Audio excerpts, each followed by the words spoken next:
My wife asked for a divorce as an anniversary gift, and later I discovered she was cheating on me with her affair partner, who turned out to be a close friend of mine. Hey Reddit. I've read countless stories on here about betrayal and heartbreak, but I never thought I'd have one of my own to share. My wife and I had been married for 8 years. Our relationship wasn't perfect, but whose is? We had built a life together, shared dreams, inside jokes, and years of memories. Or at least, that's what I thought. Our anniversary was coming up, and I wanted to do something special. Life had been busy, and I thought maybe a romantic dinner at our favorite restaurant would help us reconnect. I bought her a thoughtful gift, something I knew she'd been wanting for a while, and planned the evening down to the last detail. She seemed excited, or so I thought. The night started off beautifully. She wore this dress that I loved, and for a brief moment, I felt like we were back in our honeymoon phase. We laughed, talked about old memories, and shared a bottle of wine. But looking back now, I realized there was something in her eyes, a mix of guilt and detachment that I chose to ignore at the time. When we got home, she asked if we could talk. She sat me down, her face serious, and said, "I've been thinking a lot lately, and I think we should get a divorce." At first, I didn't even register what she said. A divorce? On our anniversary? I laughed nervously, thinking it was a cruel joke. But she wasn't laughing. She told me she felt like we'd grown apart, that she wasn't happy anymore, and that it was better to end things now before it got worse. I asked her if there was someone else. She looked me in the eye and said no, swearing up and down that this decision was purely about us and not anyone else. I wanted to believe her, I needed to believe her. But something in my gut told me there was more to the story. The days that followed were a blur of confusion, anger, and sadness. I kept replaying every argument, every distant glance, every moment that might have hinted at what was coming. I blamed myself, wondering what I could have done differently. I even begged her to go to counseling with me, but she refused, saying it was too late.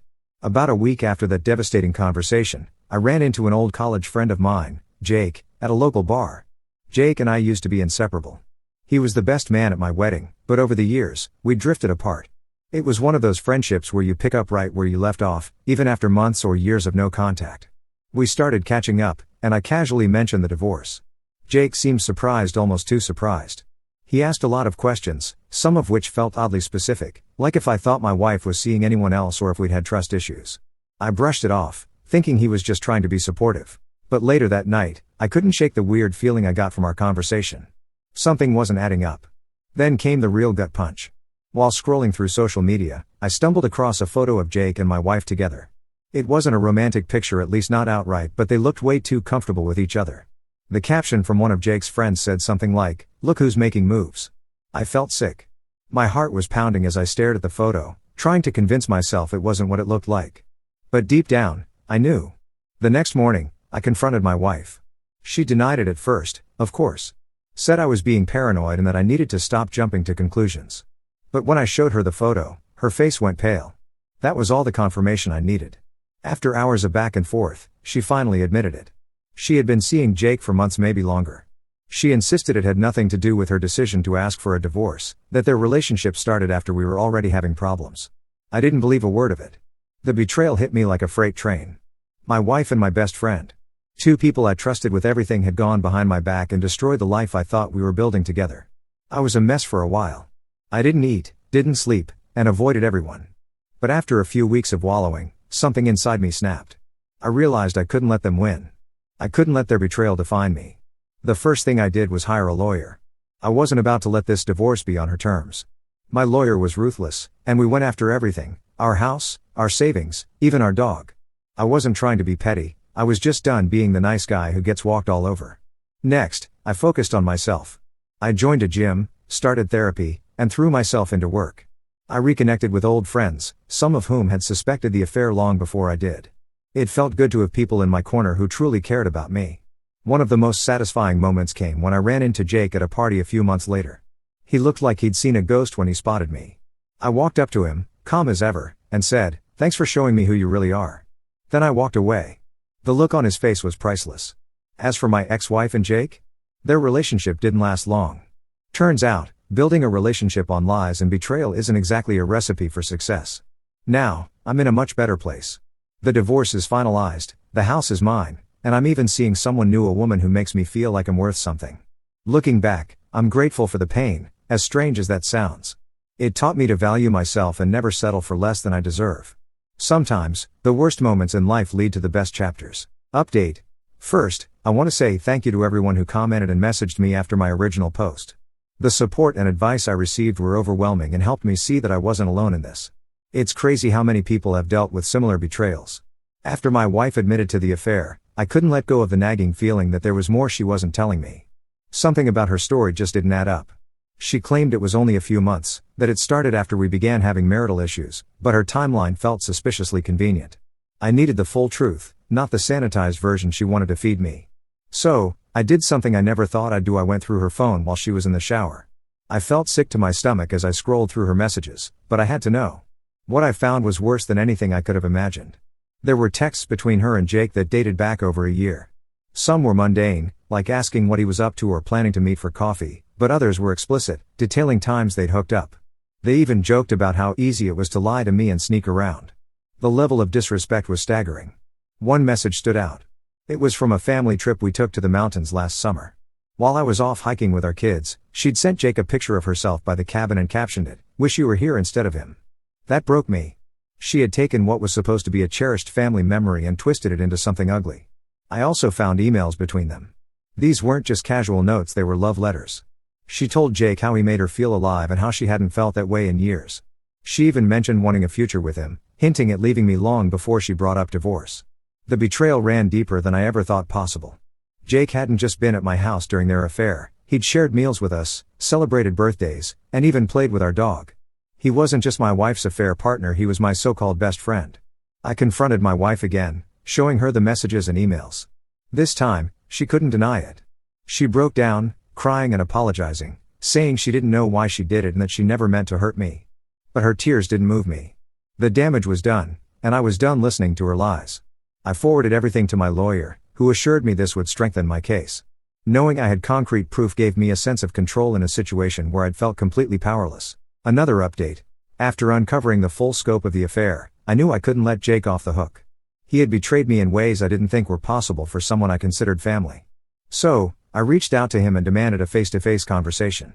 At first, he tried to dodge me, claiming he was too busy or out of town, but I persisted. We finally met at a coffee shop. I arrived early and sat at a table near the back, watching as he walked in. He looked nervous, sweaty, fidgety, unable to meet my eyes. Good. He deserved to feel every ounce of discomfort. When he sat down, I didn't waste time. I told him I knew everything, every text, every email, every lie. I laid out the evidence, watching as his face turned red. He stammered out an apology, saying he never meant to hurt me, that it just happened, and that he hoped we could move past this someday. I couldn't help but laugh. Move past this? As if he'd spilled a drink on my carpet and not torched my entire life. I told him he wasn't just a bad friend, he was a coward and a snake who had ruined years of trust for a cheap thrill. I let him know I'd forwarded everything to my lawyer and that I wouldn't hesitate to use it if needed. He looked stunned, like he hadn't considered the consequences of his actions. Good. It felt satisfying to see him squirm, but the encounter left me emotionally drained. I walked out of that coffee shop feeling a mix of anger, sadness, and disgust. What I didn't expect was the fallout that followed. Mutual friends began reaching out, some claiming they didn't want to take sides, while others outright defended Jake and my wife, saying relationships are complicated. It was like a second betrayal. People I thought I could lean on were now avoiding me or questioning my version of events. I realized I was better off without them. The friends who stayed by my side were my true allies, and their support meant everything. Losing people hurt, but it also helped me see who genuinely cared about me and who didn't. Another update. Once the dust settled, I decided it was time to focus on myself. The divorce was still in progress, and I knew I couldn't control how quickly it moved, but I could control how I handled the aftermath. I started hitting the gym regularly, not just to get in shape but to clear my mind. Every time I pushed through a workout, it felt like I was reclaiming a part of myself that had been lost. I started eating better, sleeping more, and taking care of my mental health. Therapy was a game changer. My therapist helped me unpack the trauma and rebuild my confidence. I realized that my wife's betrayal wasn't a reflection of my worth but of her inability to value what we had. That shift in perspective was liberating. Work became another outlet for my energy. I threw myself into projects, and the results spoke for themselves. My boss noticed my dedication and offered me a promotion. For the first time in months, I felt like I was moving forward. Socially, I pushed myself to step out of my comfort zone. I joined a hiking group, where I met people who shared my love for the outdoors. I took cooking classes, learning new skills while meeting new friends. Eventually, I dipped my toes into online dating, not because I wanted to replace what I'd lost but because I wanted to see what was out there. Final update. The divorce was finalized last month, and I walked away with everything I wanted. The house, the dog, and financial stability were all mine. My lawyer was incredible, and having someone so skilled on my side made all the difference. The process wasn't easy, though. Every court hearing, every document to sign, every interaction with my ex-wife was like reopening a wound. But every time I walked out of a meeting with my lawyer or another court session, I felt stronger. I was reclaiming control over my life, one step at a time. As for my ex-wife and Jake, their relationship didn't last. I heard through mutual acquaintances that they broke up after a few months. Apparently, the stress of being together in the open was too much for them. Mutual friends told me they constantly fought about the backlash they faced from friends and family. It turns out that starting a relationship in betrayal doesn't lay the strongest foundation. Seeing their so-called love crumble was a poetic form of justice. Jake has since moved to another city, likely trying to escape the mess he helped create. My ex, on the other hand, is still in town, but we haven't crossed paths, and I hope we never do. Now, I'm in a much better place. I've started dating someone new, a woman who's kind, genuine, and completely different from my ex. She knows about my past and has been incredibly supportive, but our relationship feels fresh and untainted by the baggage I've left behind. It's not just her kindness that draws me to her, it's her honesty, her warmth, and the way she makes me feel like I can trust again. We're taking things slow, but for the first time in years, I feel hopeful about love. I've also reconnected with old hobbies and passions.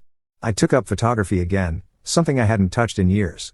Capturing moments through the lens feels like reclaiming beauty in my life. I've even started planning a solo trip, a bucket list adventure to explore places I've always wanted to see.